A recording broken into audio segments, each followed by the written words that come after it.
बिस्मिल्लाहिर्रहमानिर्रहीम। अस्सलामुअलैकुम my YouTube family. मैं हूँ वलीद रज़ा और आपको वेलकम करता हूँ आपके अपने यूट्यूब चैनल अलिफ़ किचन में।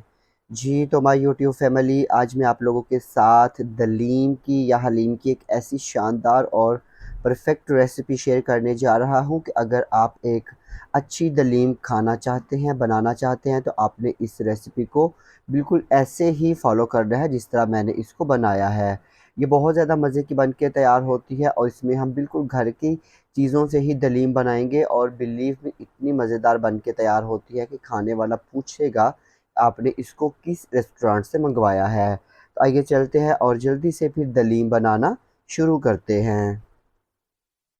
तो यहाँ पे दलीम बनाने के लिए सबसे पहले हमने दालों को भिगो लेना है। तो ये मेरे पास यहाँ पे 1 कप के जितनी चने की दाल है, आधा कप के जितनी मसूर की यानी कि लाल दाल है, आधा कप के जितनी माश की दाल है, आधा कप के जितनी मूंग की दाल है और आधा कप के जितने चावल हैं।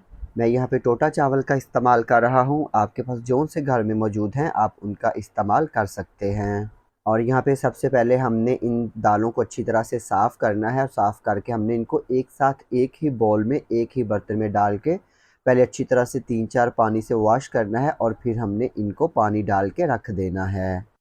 और यहाँ पे मेरे पास 1 कप के जितनी गंदम है और 1 कप के जितने ही मेरे पास साबुत जौ हैं। अगर आपको जौ नहीं मिलते तो आप जौ का दलिया भी इस्तेमाल कर सकते हैं। और जहाँ पे गंदम और जौ को भी हमने अच्छी तरह से साफ़ करना है और साफ़ करके हमने पहले 4-5 पानी से इनको अच्छी तरह से धो लेना है और फिर इनमें पानी डाल के रख देना है। तो ये देखिए यहाँ पे मैंने दालों को भी अच्छी तरह से वॉश करके पानी डाल के रख दिया है और जौ और गंदम को भी अच्छी तरह से पानी डाल के मैंने धो लिया था और पानी डाला है यहाँ। और यहाँ पे अभी हमने इनको कम से कम 4 से 5 घंटे के लिए ये ओवरनाइट पानी में भिगो के रख देना है।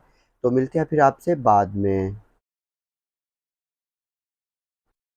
तो ये देखिए जी, यहाँ पे मैंने इनको 3 से 4 घंटे के लिए भिगो दिया था और यहाँ पे मैंने इसके बाद इन दालों को अच्छी तरह से 2 से 3 पानी से दोबारा वॉश कर लिया था और गंदम और जौ को भी इसी तरह हमने दोबारा से अच्छी तरह से वॉश कर लिया था।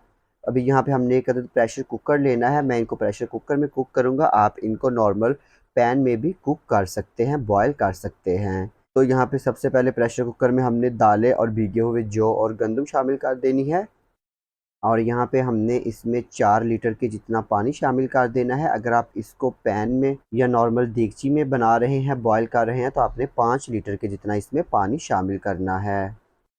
और यहाँ पे हमने इसमें 1 चाय के चम्मच के जितनी हल्दी पाउडर शामिल कर देनी है और 1 खाने का चम्मच हमने इसमें नमक शामिल कर देना है और इसके साथ ही हमने इसमें 3 खाने के चम्मच के जितना कुकिंग ऑयल शामिल कर देना है।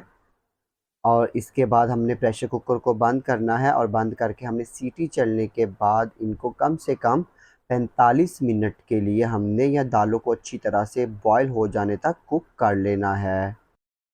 तो दालें जो है वो बहुत अच्छे से बॉयल हो रही हैं, तब तक हम इसका जो कोरमा है वो तैयार कर लेते हैं। तो इसके लिए हमने एक पैन लेना है और पैन में शामिल कर देना है 1 कप के जितना कुकिंग ऑयल।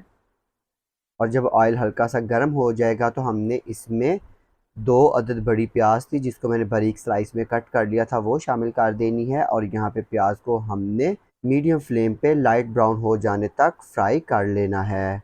तो अगर आप चैनल पे नए हैं तो जल्दी से चैनल को सब्सक्राइब कर लीजिए और बेल आइकन को प्रेस करना मत भूलिएगा ताकि हमारी जितनी भी लेटेस्ट रेसिपीज़ हैं वो सबसे पहले आपको देखने को मिलें। तो ये देखिए जी, यहाँ पे प्याज का बहुत ही खूबसूरत सा सुनहरा सा गोल्डन सा कलर आ चुका है। और यहाँ पे थोड़ी सी प्याज मैंने साइड पे निकाल के रख लेनी है इसको गार्निश करने के लिए। और यहाँ पे बाकी की प्याज में हमने शामिल कर देना है 1 खाने का चम्मच अदरक का पेस्ट, 1 खाने का चम्मच लहसुन का पेस्ट और 1 खाने का चम्मच सब्ज़ मिर्चों का पेस्ट। और यहाँ पे ये चीज़ें शामिल करके हमने इसको 2 मिनट के लिए फ्राई कर लेना है ताकि अदरक और लहसुन का जो कच्चापन है वो ख़त्म हो जाए। तो ये देखिए जी, यहाँ पे हमने अदरक और लहसुन के पेस्ट को भी 2 मिनट के लिए फ्राई कर लिया है। अभी हम इसमें शामिल करेंगे 500 ग्राम के जितना चिकन। मैं यहाँ पे चिकन का इस्तेमाल कर रहा हूँ, आप बीफ का इस्तेमाल भी कर सकते हैं। और यहाँ पे चिकन है वो बोनलेस है, हड्डी के बगैर लेना है और इसके मैंने बड़े बड़े पीसीज रखे हैं। इससे इसका जो रेशा है वो बहुत ही अच्छा बनेगा। और यहाँ पे इसके साथ ही हमने इसमें शामिल कर देना है 10 से 12 अदद साबुत काली मिर्चें, 10 अदद लौंग शामिल करेंगे, 5 अदद सब्ज़ इलायची शामिल करेंगे, 3 अदद काली इलायची शामिल करेंगे, 3 अदद तेज़ पत्ते शामिल करेंगे और 2 बड़े टुकड़े हमने दालचीनी के शामिल करने हैं। और यहाँ पे हमने इसको 10 मिनट के लिए फ्राई कर लेना है ताकि चिकन का खूबसूरत सा एक कलर आ जाए और चिकन अच्छे से फ्राई भी हो जाए। तो ये देखिए जी, यहाँ पे चिकन को हमने 10 मिनट के लिए फ्राई कर लिया है। अभी हम इसमें मसाला जात शामिल करेंगे, लेकिन उससे पहले हमने इसमें 2 से 3 खाने के चम्मच के जितना पानी शामिल करना है। और यहाँ पे हम इसमें शामिल करेंगे 1.5 खाने के चम्मच के जितना लाल मिर्च का पाउडर और 1 चाय का चम्मच हमने इसमें नमक शामिल करना है, क्योंकि नमक ऑलरेडी जब दालों को बॉयल करने रखा था तब भी हमने इसमें शामिल किया था। आधी चाय के चम्मच के जितनी हल्दी पाउडर शामिल करेंगे, 1 खाने का चम्मच धनिया पाउडर शामिल करेंगे, 2 चाय के चम्मच ज़ीरा पाउडर शामिल करेंगे। और यहाँ पे ये शामिल करने के बाद हमने 5 मिनट के लिए इनकी अच्छे से भुनाई कर लेनी है। तो ये देखिए जी, यहाँ पे मसाला जात की अच्छे से भुनाई हो चुकी है और अभी हम इसमें शामिल करेंगे आधा कप के जितना दही। और दही डालते वक्त फ्लेम को बिल्कुल लो पे कर लेना है और दही को अच्छी तरह से मिक्स करना है। और मिक्स करने के बाद इसको मीडियम फ्लेम पे इतना कुक करना है कि दही का पानी अच्छे से खुश्क हो जाए। तो ये देखिए जी, यहाँ पे दही का पानी भी खुश्क हो चुका है, ऑयल सेपरेट हो चुका है और चिकन की बहुत अच्छे से भुनाई हो चुकी है। अब अभी हमने इसमें 3 कप के जितना पानी शामिल करना है और पानी शामिल करके इसको मिक्स करेंगे और मिक्स करके हमने इसको कवर करना है और 20 मिनट के लिए मीडियम फ्लेम पे इसको कुक कर लेना है।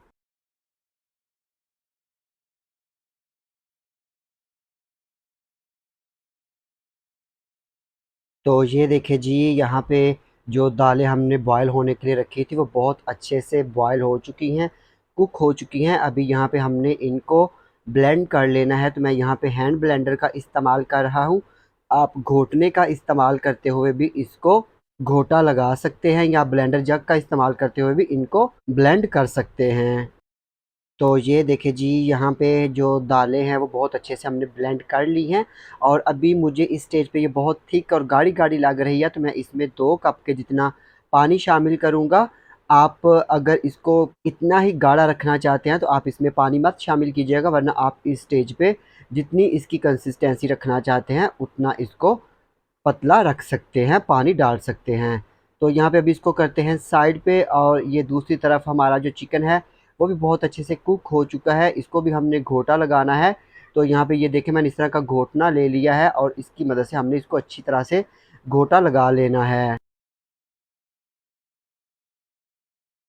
तो ये देखिए जी, यहाँ पे चिकन को भी हमने अच्छे से ब्लेंड कर लिया है और यहाँ पे अभी इस मिक्सचर को हमने उठाना है और डाल देना है दालों के अंदर, जिनको हमने अच्छे से बॉयल करके ब्लेंड कर लिया था। और यहाँ पे इसके बाद हमने इसको अच्छी तरह से मिक्स कर लेना है। और यहाँ पे इनको अच्छी तरह से मिक्स कर लेने के बाद हमने इसमें शामिल कर देना है 4 खाने के चम्मच के जितना हलीम मसाला, जो रेडीमेड पैकेट्स वाला होता है उसमें से कोई सा भी आप इस्तेमाल कर लीजिएगा। और यहाँ पे 2 चम्मच है और 2 चम्मच मैंने और शामिल किए थे, तो टोटल 4 चम्मच हमने इसमें शामिल किए हैं। और इसको अच्छी तरह से मिक्स करेंगे और मिक्स करके हमने इसको मीडियम फ्लेम पे 20 से 25 मिनट के लिए कुक कर लेना है। तो ये देखिए, यहाँ पे दलीम को हमने 20 मिनट के लिए कुक कर लिया है। दलीम यहाँ पे हमारा बिल्कुल परफेक्टली कुक हो चुका है, तैयार हो चुका है। और आप इसकी कंसिस्टेंसी चेक करें, इसके इससे ज़्यादा आपने इसको गाढ़ा या थिक नहीं करना है, क्योंकि ये दालें जो होती हैं ये ठंडी होने के बाद मज़ीद गाढ़ी हो जाती हैं। तो अभी यहाँ पे हम इसके लिए तड़का तैयार करेंगे। तो इसके लिए हमने लेना है एक अदद फ्राइंग पैन और पैन में शामिल कर देना है 1 कप के जितना कुकिंग ऑयल। और जब ऑयल हल्का सा गर्म हो जाएगा तो हमने इसमें एक मीडियम साइज़ की प्याज को बारीक स्लाइस में कट करके वो शामिल कर देनी है। और यहाँ पे प्याज को हमने लाइट गोल्डन हो जाने तक फ्राई कर लेना है। तो ये देखिए जी, यहाँ पे प्याज है बहुत ही खूबसूरत सा ब्राउन हो चुका है। अभी हमने इसको इससे ज़्यादा ब्राउन नहीं करना और यहाँ पे फ्लेम बंद करेंगे और इस तड़के को हमने डाल देना है दलीम के ऊपर। इसको 2 मिनट के लिए कवर करके रख देना है। तो ये देखिए जी, यहाँ पे हमारा बहुत ही मज़ेदार सा दलीम बन के बिल्कुल तैयार हो चुका है। और यहाँ पे आप इसकी कंसिस्टेंसी चेक करें, माशाल्लाह कितना ज़बरदस्त लेसदार सा हमारा दलीम बन के बिल्कुल तैयार है। तो यहाँ पे अभी हम इसको डिश आउट करते हैं। तो ये देखिए जी, यहाँ पे हमने दलीम को एक एक बाउल में, एक डिश में सर्व किया है और इसको हम गार्निश करेंगे फ्राई किए हुए प्याज के साथ। और इसके साथ ही हम इसके ऊपर डालेंगे हल्का सा चाट मसाला और इसको जूलियन कट किए हुए अदरक के साथ गार्निश करेंगे और लेमन के साथ गार्निश करेंगे। तो हमारा बहुत ही मज़ेदार सा रेशेदार सा दलीम बन के बिल्कुल तैयार है। तो मैं उम्मीद करता हूँ कि आपको मेरी आज की दलीम की ये बहुत ही मज़ेदार सी रेसिपी यकीनन पसंद आई होगी। अगर आपको ये रेसिपी पसंद आती है, इसको लाइक कीजिएगा, कमेंट कीजिएगा और अपने फ्रेंड्स और फैमिली मेम्बर्स के साथ शेयर करना मत भूलिएगा। तो इसके साथ ही अलिफ़ किचन से वलीद रज़ा को इजाज़त दीजिए। अल्लाह हाफ़िज़।